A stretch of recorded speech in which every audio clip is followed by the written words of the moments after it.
Hello students, welcome to Vaghela study channel. વિદ્યાર્થી મિત્રો, જો તમે વાઘેલા સ્ટડી ચેનલમાં સૌપ્રથમ આવ્યો હોય તો વાઘેલા સ્ટડી ચેનલ લાઈક કરો, શેર કરો અને સબસ્ક્રાઇબ કરો. હવે વિદ્યાર્થી મિત્રો, તમને ખ્યાલ હશે કે વાઘેલા સ્ટડી ચેનલની અંદર ધોરણ 12 આર્ટ્સ અને કોમર્સ બંનેના વિડીયો આપવામાં આવે છે. આર્ટ્સ માટે આપણે તત્વજ્ઞાનના વિડીયો આપીએ છીએ. આ તત્વજ્ઞાનના વિડીયો તમને એટલા બધા યુઝફુલ થવાના છે કે તમને સાવ તત્વજ્ઞાન નહીં આવડતું હોય છતાં તમે એક વખત આ ચેનલના વિડીયો જુઓ અને એમાંથી શીખવાની ટ્રાય કરો, શીખવાના પ્રયાસો કરો, તો તમને 100% હું તમને ખાતરી આપું છું કે તમને 100% આવડી જ જશે. કે એટલા સરસ વિડીયો બનાવેલા છે, તમે એક વખત જુઓ. બરાબર, એકદમ ડિટેલમાં સમજાયેલું છે, ઝીણામાં ઝીણી વિગત પણ સમજાયેલી છે.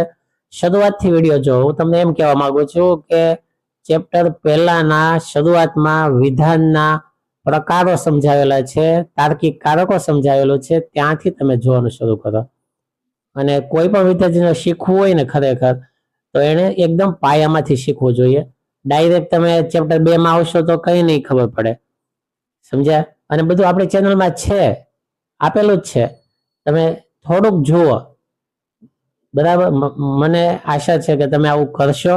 હવે હું આજે તમને આપણે ચેપ્ટર 2 જે છે દલીલનું પ્રામાણ્ય ચકાસવું, એના છેલ્લા પ્રશ્ન તરફ આપણે જઈએ છીએ. છેલ્લો પ્રશ્ન જે છે એમાં એમ છે કે સચિત્રક કોષ્ટકની પ્રત્યક્ષ રીતનો ઉપયોગ કરી દલીલનું પ્રામાણ્ય ચકાસો. હવે આપણે ગઈકાલના વિડીયોમાં દલીલના પ્રામાણ્ય 10 ચકાસી જોયા.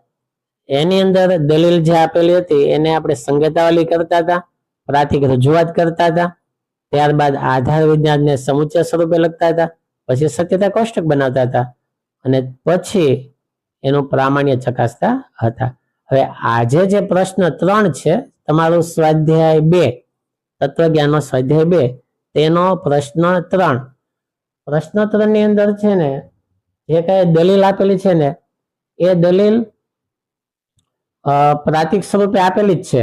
સમજો, એને ખાલી આપણે સમુચ્ચય સ્વરૂપે લખવાનું છે. સમુચ્ચય સ્વરૂપે લખી અને પ્રામાણ્ય ચકાસવાનું છે. ગઈકાલ કરતા ઈઝી છે ટૂંકમાં. સમજાઈ ગયું? તો જુઓ, અહીં દલીલ છે એ શરતી નિષેધ બી તેથી નિષેધ એ. હવે સૌથી પહેલા આપણે શું કરવાનું હોય કે આધાર વિધાનો હોય ને એને સમુચ્ચય સ્વરૂપે લખવાના હોય. બરાબર, તો આધાર વિધાનને આપણે સમુચ્ચય સ્વરૂપે લખીએ. તો આ પહેલું આધાર વિધાન છે, બીજું છે, હું અહીંયા લખું પહેલું આધાર વિધાન. અહીં લખ્યું છે કે આધાર વિધાનોને સમુચ્ચય સ્વરૂપે લખતા. તો પહેલું આધાર વિધાન કાઉન્સમાં કરીએ, એ શરતી નિષેધ બી, પછી વચ્ચે સમુચ્ચય લેવાનું અને પછી આ બીજું આધાર વિધાન બી, તેથી પછી આ નિષેધ એ ફલિત વિધાન. બસ આટલું જ કરવાનું છે, બીજું કઈ કરવાનું જ નથી. સમજાઈ ગયું? બસ હવે આ થઈ ગયું. હવે એને સત્યતા કોષ્ટકમાં લખવાનું છે. જો પહેલા સ્તંભમાં એ લખશું, બીજા સ્તંભમાં બી લખશું, ત્રીજા સ્તંભમાં નિષેધ એ લખશું. જો નિષેધ એ ફલિત વિધાનમાં આવે છે, સમજો. ફલિત વિધાનમાં આવતું હોય ને, આધારમાં હોય જ નહીં, તો તમે ડાયરેક્ટ એને ફલિત વિધાનમાં લઈ શકો તો એક સ્તંભ ઓછો થાય.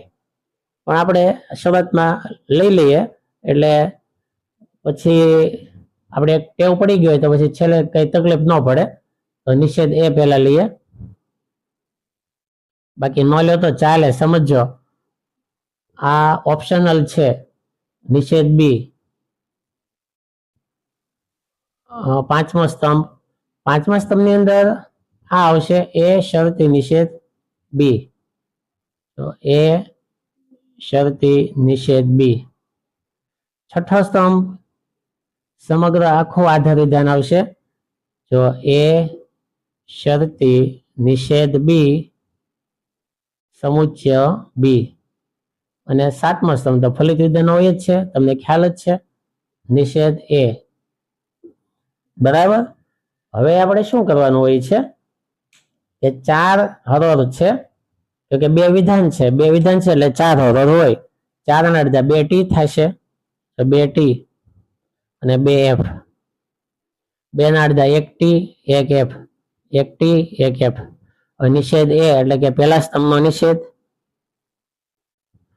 ટી તો એફ, ટી તો એફ અને 2 એફ છે તો 2 ટી. પછી બીજા સ્તંભનો નિષેધ, તો ટી તો એફ, એફ હોય તો ટી, ટી હોય તો એફ, એફ હોય તો ટી. હવે એ શરતી નિષેધ બી એ ક્યાં છે તો પહેલા સ્તંભમાં એ છે. નિષેધ બી ક્યાં? ચોથા સ્તંભમાં નિષેધ બી છે. તો 1 અને 4 તેનું શરતી. હવે પહેલાનું અને ચોથાનું શરતી. શરતીનો નિયમ શું હોય છે? ટી એફ તો એફ નહીતર ટી. ટી એફ હોવું જોઈએ. જોઈએ આપણે પહેલી હરોળમાં ટી એફ છે તો એફ કરવાનું, બીજી હરોળમાં ટી એફ નથી તો ટી. હવે ક્યાંય ટી એફ નહીં થાય તો ટી ટી. બરાબર. એક જ વખત થયું જો પહેલી હરોળમાં ટી એફ તો એફ, બાકી બધે ટી આવશે. હવે જો પાંચમો સ્તંભ, પછી આ બી, બી લખેલું છે બીજો સ્તંભ 5 અને 2. શું કરવાનું? સમુચ્ય. બીજા અને પાંચમા સ્તંભનું સમુચ્ય કરવાનું છે. સમુચ્યનો શું નિયમ છે? ટી ટી તો ટી નહીતર એફ. જોવાનું છે ક્યાં ક્યાં? બીજા અને પાંચમા સ્તંભમાં. તો જો બીજો સ્તંભ અને પાંચમો સ્તંભ એમાં જોઈએ તો ટી ટી તો ટી. તો આમાં ટી ટી નથી. 2 અને 5માં જોવાનું છે, ધ્યાન આપજો ખાસ. 2 અને 5માં જોવાનું છે. ટી ટી હોય તો ટી કરવાનું, નહીતર એફ કરવાનું. આમાં ટી ને ટી નથી તો એફ. આમાં ટી ને ટી નથી તો એફ. ટી ને ટી છે તો ટી, ટી ને ટી નથી તો એફ. એક જ ટી આવ્યો. નિષેધ એ, નિષેધ એ તો જો આ ત્રીજામાં આપણે ગોતેલો છે તો નિષેધ એ, તો નિષેધ એ ત્યાં લઈ લઈએ. તો લખશું કે 3 મુજબ. બરાબર. હવે 3 મુજબ, હવે 3 મુજબ એટલે જો શું કરવાનું છે ધ્યાન આપો કે ત્રીજામાં 2 એફ હતા તો 2 એફ લઈ લઈએ, અને 2 ટી હતા તો 2 ટી લઈ લઈએ. બરાબર. હવે આપણે આનું પ્રામાણ્ય ચકાસીએ. તો તમે જો ત્રીજી હરોળમાં અહીંયા ટી છે આધાર વિધાનમાં, અને ફલિત વિધાનમાં પણ ટી છે. તો ટી ની સામે ટી આવે છે તો દલીલ પ્રમાણભૂત થશે. ટી સામે ટી. આધાર વિધાનમાં ત્રીજી હરોળ સામે ટી આવે છે એટલે દલીલ પ્રમાણભૂત થશે. તો નિર્ણય કરીએ. જો ત્રીજી હરોળમાં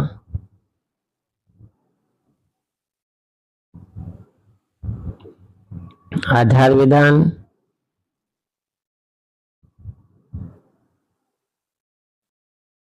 અને ફલિત વિધાન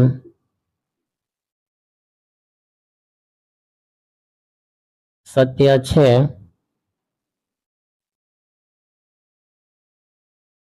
તેથી દલીલ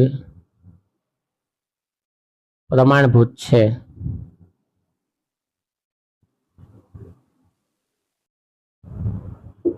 તો આ રીતે દલીલ આપણે ચકાસી. બરાબર.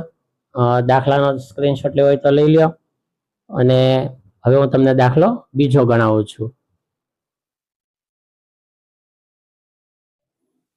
હવે દાખલા નંબર 2 આપણે પેલો દાખલો જોયો, સમજ્યો, અને હવે દાખલો બીજો. હવે એની દલીલમાં શું આવે છે જુઓ. દાખલા બીજાની અંદર નિષેધ પી શરતી નિષેધ ક્યુ. નિષેધ ક્યુ આ 2 આધાર વિધાન છે, તેથી નિષેધ પી આ તેથી લખેલું ફલિત વિધાન છે. હવે એને આપણે આધાર વિધાનોને સમુચ્ય રૂપે લખવાનો છે. સમુચ્ય સ્વરૂપે. તો આ 2 આધાર વિધાન જે છે, તો પેલું આધાર વિધાન કાઉન્સમાં લઈ લીધું, વચ્ચે સમુચ્ય મૂક્યું, અને આ બીજું આધાર વિધાન નિષેધ ક્યુ છે તેને મૂકી દીધું, અને તેથી કરીને અહીંયા ફલિત વિધાન લીધું. હવે સત્યતા કોષ્ટક બનાવવાનું. જો પી ને ક્યુ 2 વિધાન હતા તો પહેલામાં પી આવ્યું, પછી ક્યુ, પછી નિષેધ પી, નિષેધ ક્યુ, પછી આ કાઉન્સ લીધું. 5મા સ્તંભમાં કાઉન્સ લીધું, 6ઠા સ્તંભમાં સમગ્ર આધાર વિધાન લઈ લીધું, અને 7મા સ્તંભમાં ફલિત વિધાન લીધું. હવે 4 હરોળ છે, 4 ના અડધા 2. બરાબર. તો 2 ટી થશે ને 2 એફ થશે. જો 2 ટી 2f. હવે એક ટી થશે, એક એફ થશે, એક ટી અને એક એફ. નિષેધ પી, તો ટી તો એફ, ટી તો એફ, એફ હોય તો ટી, એફ હોય તો ટી. નિષેધ પી એટલે કે પહેલાનો નિષેધ. નિષેધ કયો? બીજાનો નિષેધ. ટી તો એફ, એફ હોય તો ટી, ટી હોય તો એફ, એફ હોય તો ટી. નિષેધ પી શરતી નિષેધ કયો? નિષેધ પી એટલે કે ત્રીજો સ્તંભ, પછી ચોથો સ્તંભ, તેનું શરતી. હવે ત્રીજા અને ચોથા સ્તંભનું શરતી લેવાનું છે. શરતીનો નિયમ હોય કે ટી એફ તો એફ નહીતર ટી. તો જો પહેલી હરોળમાં ટી એફ નથી, તો કે જો 3 અને 4 નું શરતી, તો પહેલી હરોળમાં ટી એફ નથી તો ટી, બીજી હરોળમાં ટી એફ નથી તો ટી, ટી એફ છે તો એફ, અને ટી એફ નથી તો ટી. કેમ કે ત્રીજી હરોળમાં જો અહીંયા ટી છે ને અહીંયા એફ, તો એફ થઈ જશે. હવે છઠ્ઠા સ્તંભની અંદર આ કૌંસ 5મા સ્તંભમાં છે અને નિષેધ ક્યુ ચોથા સ્તંભમાં છે. 5 અને 4 તેનું સમુચ્ચય. સમુચ્ચય હોય એટલે આમ ક્રમમાં નહીં જવાનું, કાંઈ 5 4 કે 4 5 જોઈએ. એ ક્રમમાં ક્યારે જવાનું? શરતી વખતે. શરતીમાં ક્રમ ખાસ જોવાનો કે કયા ક્રમમાં શરતી આપણે નિયમ લગાડવાનો છે. જેમ ક્રમ હોય ને એ રીતે શરતી લગાડવાનો. સમુચ્ચયમાં એવું કાંઈ નથી, બીજા કે તાર્કિકારકમાં એવું કાંઈ હોતું નથી, એક જ શરતીમાં જ હોય છે. ધ્યાન આપજો ખાસ. તો સમુચ્ચયમાં 5 4 જુઓ કે 4 5 બંને એક જ છે. શરતીનો નિયમ ટી ટી તો ટી, નહીતર એફ. તો અહીંયા જો ટી ટી નથી તો એફ, ટી ને ટી થઈ ગયું બીજી હરોળમાં તો ટી, ટી ને ટી નથી તો એફ, ટી ને ટી છે તો ટી. હવે નિષેધ પી, તો પી નિષેધ પી એટલે ત્રીજું, તો 2f અને 2t. કેટલા મુજબ જુઓ, નિષેધ પી હતું ત્રીજા સ્તંભમાં એટલે કે 3 મુજબ. હવે આપણે પ્રામાણ્ય ચકાસીએ. પ્રામાણ્ય કેમ ચકાસવાનું? કે આધાર વિધાન સત્ય હોય તો ફલિત વિધાન સત્ય હોવું જોઈએ. આપણે જોઈએ કે આધાર વિધાન ને ફલિત વિધાન સત્ય છે ખરું? જો આધાર વિધાનમાં ટી આવ્યું પણ ટી સામે ટી નથી, એફ આવી ગયો. અહીંયા ટી સામે ટી છે ચોથી હરોળમાં, પણ આધાર વિધાનમાં જેટલા ટી હોય ને એની બરાબર સામે ટી હોવા જોઈએ, તો તે એ વિધાન સત્ય થાય, નહીતર અસત્ય થાય. એટલે કે દલીલ પ્રમાણભૂત ન થાય. તો બધા ટી સામે ટી હોવા જ જોઈએ. તો અહીં તમે જુઓ કે ટી સામે એફ છે બીજી હરોળમાં, એટલે દલીલ અપ્રમાણભૂત છે. બરાબર. કઈ હરોળ મુજબ? બીજી. લખી નાખીએ કે બીજી હરોળમાં આધાર વિધાન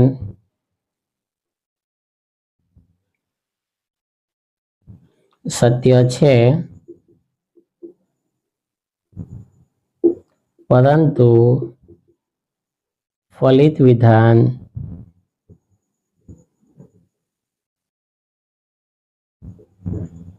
અસત્ય છે.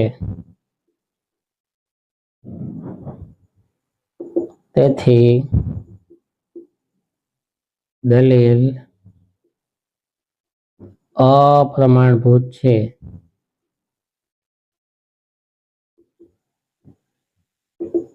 તો આ રીતે દલીલ અપ્રમાણભૂત સાબિત થાય છે. બરાબર. જો દાખલામાં કઈ ન ખબર પડી હોય તો કોમેન્ટ બોક્સમાં લખજો. સમજાઈ ગયું હોય તો પણ લખજો કે હા સર અમને સમજાય છે. અને કઈ દાખલો બનાવવાનો બાકી હોય તો સ્ક્રીનશોટ પાડી લેવા દાખલાનો. હવે આપણે દાખલો ત્રીજો કરવાનો છે, ત્રીજી દલીલ. બરાબર. હવે ફરી વખત વાઘેલા સ્ટડી ચેનલમાં તમારું સ્વાગત છે. આપણે સ્વાધ્યાય 2 ભણીએ છીએ તત્વજ્ઞાનનો. તેમાં તમને 2 દાખલા આપણે શીખવાડ્યા. ક્વેશ્ચન 3 પ્રશ્ન ત્રીજાના 2 દલીલો આપણે ચકાસી.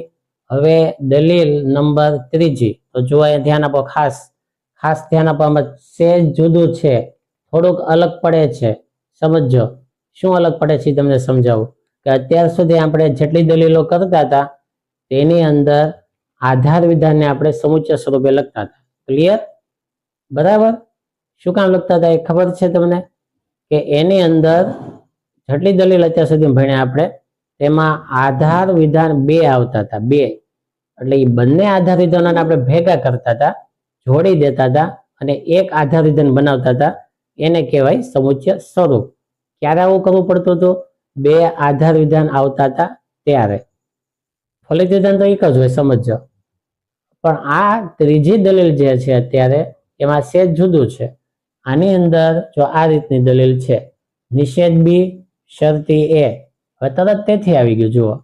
તેથી નિષેધ એ શરતી બી. હવે આમાં 2 આધાર વિધાન ક્યાં છે?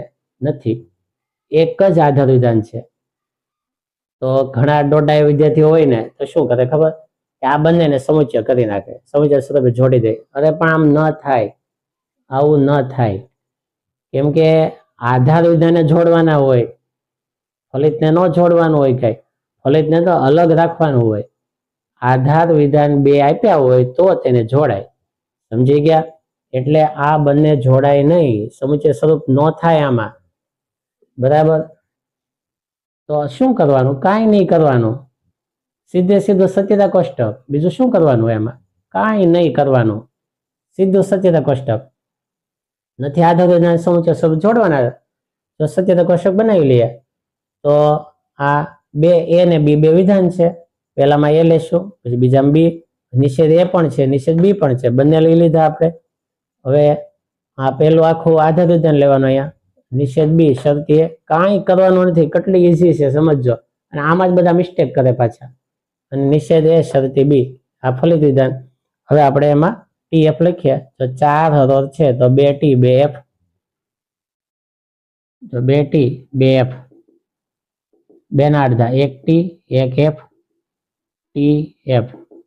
હવે નિષેધ એ, ટી તો એફ, ટી તો એફ, એફ હોય તો ટી, એફ હોય તો ટી. એટલે લખશો કે પહેલાનો નિષેધ, આમાં બીજાનો નિષેધ, બીજા સ્તંભનો નિષેધ. ટી તો એફ, એફ હોય તો ટી, ટી હોય તો એફ અને એફ હોય તો ટી. હવે નિષેધ બી ક્યાં છે? ચોથા સ્તંભમાં. બરાબર. અને એ ક્યાં છે? તો કે પહેલા સ્તંભમાં. અને એનું શું કરવાનું છે? તો કે શરતી. ચોથા અને પહેલા સ્તંભનું શરતી કરવાનું છે. શરતી માટે મેં તમને હમણાં સમજાયું બીજા દાખલામાં કે શરતીમાં ક્રમનું મહત્વ છે. ચોથાનું પહેલાનું, એટલે કે ચોથામાંથી જોવાનું પહેલાની તરફ. હવે શરતીનો શું નિયમ હોય? ટી એફ તો એફ. જોવાનું છે કઈ રીતે? જુઓ, ચોથામાંથી આમ પહેલા બાજુ જોવાનું, અહીંથી આમ નથી જોવાનું. પહેલા સ્તંભમાંથી ચોથા સ્તંભમાં નથી જોવાનું, ચોથા સ્તંભમાંથી પહેલા સ્તંભ તરફ જોવાનું છે. શું કામ? કે નિષેધ બી પહેલા આવે છે, પછી એ આવે છે. એટલે અહીં લખ્યું પણ એમ જ આપણે, ચોથું અને પહેલાનું શરતી. તો ટી એફ તો એફ. જોવાનું છે ક્યાંથી? અહીંથી પહેલા તરફ. તો ટી એફ નથી. બરાબર. ટી એફ હોય તો એફ થાય, તો અહીંયા ટી આવશે. જો ટી એફ છે, ના ટી એફ નથી, તો ટી છે. ટી એફ ના, તો ટી છે. ટી એફ હા છે, તો ટી એફ હોય તો એફ. હવે છઠ્ઠું ફલિત વિધાન, નિષેધ એ. નિષેધ એટલે કે 3 નંબરે. શરતી બી, બી ક્યાં છે? બીજા સ્તંભમાં. 3 અને 2 નું શરતી. બરાબર. હવે 3 અને 2 આમાંય તે તમે જોવાનું છે ત્રીજામાંથી 2 તરફ, આમ ઊંધું જ જોવાનું છે આમાંય તે.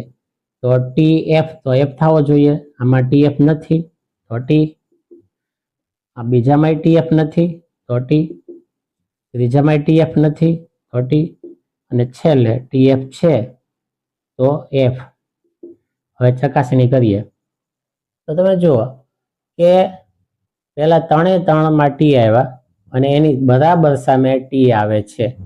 એટલે કે પહેલી હરોળ, બીજી હરોળ અને ત્રીજી હરોળ, 3 માં આધાર વિધાન પણ સત્ય છે અને ફલિત વિધાન પણ સત્ય છે. અને બંને સત્ય હોય તો દલીલ પ્રમાણભૂત બને. બરાબર. તો આ દલીલ પ્રમાણભૂત થશે.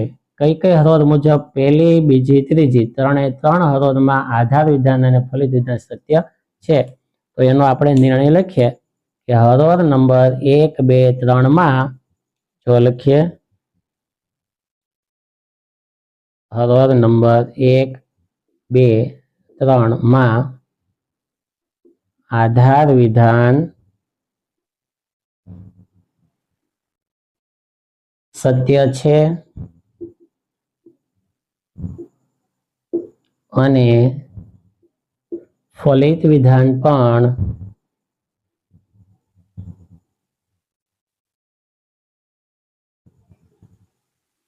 સત્ય છે. તેથી દલીલ પ્રમાણભૂત છે.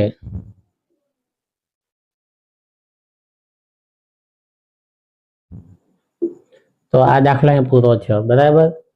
હવે આ દાખલાને તમે વ્યવસ્થિત રીતે સ્ક્રીનશોટ લઈ લો. ન સમજાય તો કોમેન્ટ બોક્સમાં લખજો, અને જો ખ્યાલ આવતો હોય તોય કોમેન્ટ બોક્સમાં લખજો, જેથી તમને ક્યાં પ્રોબ્લેમ આવે છે, શું તકલીફ પડે છે ખબર પડે. તો હવે આપણે દાખલામાં પછીનો ભણશું. Thank you very much. હવે વિદ્યાર્થી મિત્રો, તમને મેં 3 દલીલો કરાવી સ્વાધ્યાય 2 ની, અને હવે તો તમે જાતે ગણતા થઈ ગયા હશો. ચોથી દલીલ છતાં હું તમને શીખવાડું. જો ચોથી દલીલ જે છે, પી વિકલ્પન ક્યુ સમુચ્ચય આર નિષેધ પી, તેથી ક્યુ સમુચ્ચય આર. હવે આ દલીલ જે છે એમાં આધાર વિધાન 2 છે, અને એ બંને આધાર વિધાનોને આપણે સમુચ્ચય સ્વરૂપે સૌથી પહેલા લખવા પડે. તો બંને આધાર વિધાનોને જો લખ્યું, આધાર વિધાનો સમુચ્ચય રૂપે લખતા, તો પેલું આધાર વિધાન પી વિકલ્પન ક્યુ સમુચ્ચય આર છે. હવે એક નાનો કાઉન્સ તો હતો તે, તો આખા આધાર વિધાને આપણે મોટા કાઉન્સમાં લીધો, મોટા કાઉન્સમાં લીધું, પછી વચ્ચે સમુચ્ચય, અને બીજું આધાર વિધાન શું છે, નિષેધ પી, તો અહીં નિષેધ પી લીધું, અને તેથી આ ક્યુ સમુચ્ચય આર લીધું. સમજાઈ ગયું? હવે આ પ્રમાણે આપણે સત્યતા કોષ્ટક બનાવશું. તો જો પી ક્યુ આર 3 સ્તંભ, આદ્ય સ્તંભ, ત્યારબાદ નિષેધ પી હતું તો ચોથો સ્તંભ, ક્યુ સમુચ્ચય આર નાનો કાઉન્સ તો એ 5મો સ્તંભ, પછી આ આખો મોટો કાઉન્સ એનો 6થો સ્તંભ, અને સમગ્ર આખું આધાર વિધાન જે સમુચ્ચય સ્વરૂપે કર્યું ને તે 7મો સ્તંભ, અને તેથી આ ક્યુ સમુચ્ચય આર એ ફલિત વિધાન. હવે કુલ 8 હરોળ બની છે. 8 ના અડધા 4, તો 4T 4F આપણે કરીએ. જો 4T 1, 2, 3, 4, 4F 1, 2, 3, 4. હવે 2T 2F, પાછા 2T 2F, 2 ના અડધા 1T 1F, 1T 1F, TF TF. નિષેધ પી એટલે કે જો પેલાનો નિષેધ તો 4T હતા તો 4F થાય પેલાનો નિષેધ, એટલે જો 4F, અને પછી 4F આવે છે તો એનો નિષેધ 4T થશે. 1, 2, 3 અને 4T. હવે ક્યુ સમુચ્ચય આર એટલે કે 2 અને 3 નો સમુચ્ચય, બીજા ત્રીજાનો સમુચ્ચય, 2, 3 માં જોવાનું સમુચ્ચય એટલે TT તો T નહીતર F. તો જો TT છે તો T, T ને T નથી તો F, T ને T નથી તો F, TT નથી તો F, પાછા T ને T આવ્યા 5મી હરોળમાં તો T. હવે T ને T નથી તો F, T ને T નથી તો F, T ને T નથી તો F. હવે P વિકલ્પન Q એટલે કે 1 અને 5 નું વિકલ્પન, 1 અને 5 નું વિકલ્પન. વિકલ્પન એટલે શું? FF હોય તો F જોવાનું ક્યાં પેલામાં અને 5માં. જો FF નથી તો T, FF નથી તો T, પેલા 4 તો T જ આવશે કેમ કે FF થાય જ નહીં ને. 5માં જો FF છે ના તો T. 6ઠ્ઠી હરોળમાં હા છે FF, જો આ F અને આ F તો F. 7માં FF છે તો F. 8મી હરોળમાં FF છે તો F. હવે 6, 4 નું સમુચ્ચય, 6, 4 જો ચોથું અને છઠ્ઠું આ બંનેનું સમુચ્ચય કરવાનું છે. સમુચ્ચય એટલે શું હોય છે? TT તો T. શેમાં જોવાનું છે? ચોથા ને છઠ્ઠામાં. તો T ને T છે ના તો F, T ને T છે ના તો F, T ને T છે ના તો F, T ને T નથી તો F, T ને T છે હા તો T. ટી ને ટી. હવે તો ટી ને ટી થશે જ નહીં, કેમ કે અહીંયા ટી છે પણ અહીંયા તો બધા એફ જ છે, તો એફ. ચોથું ને છઠ્ઠું, બરાબર. હવે આ ક્યુ સમુચ્ચાર એ 5 મુજબ, પાંચમામાં શોધેલું જ છે આપણે. જો એક ટી 3 એફ, પાછા એક ટી 3 એફ, ટી 3 એફ, 1 2 3, પાછો ટી 3 એફ, 1 2 અને 3. હવે જોવાનું શું છે સમુચ્ચય ચકાસવા માટે, એટલે કે દલીલને પ્રમાણભૂત ક્યારે ગણી શકાય? આધાર વિધાનમાં સત્ય હોવું જોઈએ, એટલે કે ટી હોવો જોઈએ. તમારે આધાર વિધાનમાં ટી ગોતવાનો છે અને એની બરાબર સામે ફલિત વિધાનમાં ટી આવવો જોઈએ. તો એવું આપણે જોઈએ ક્યાં છે. તો આધાર વિધાનમાં ટી એક જ છે, જુઓ અહીંયા છે 5મી હરોળમાં, એની સામે તો ટી આવી જાય છે, તો દલીલ પ્રમાણભૂત થશે. તો આધાર વિધાનમાં એકમાત્ર 5મી હરોળમાં ટી છે અને એ જ હરોળમાં ટી આવે છે, તો દલીલ પ્રમાણભૂત થશે. અને લખવાનું કે દલીલ પ્રમાણભૂત છે. હું ટૂંકમાં જ લખું છું, તમે હવે તો આવડી ગયું હશે લખતા. દલીલ પ્રમાણભૂત છે.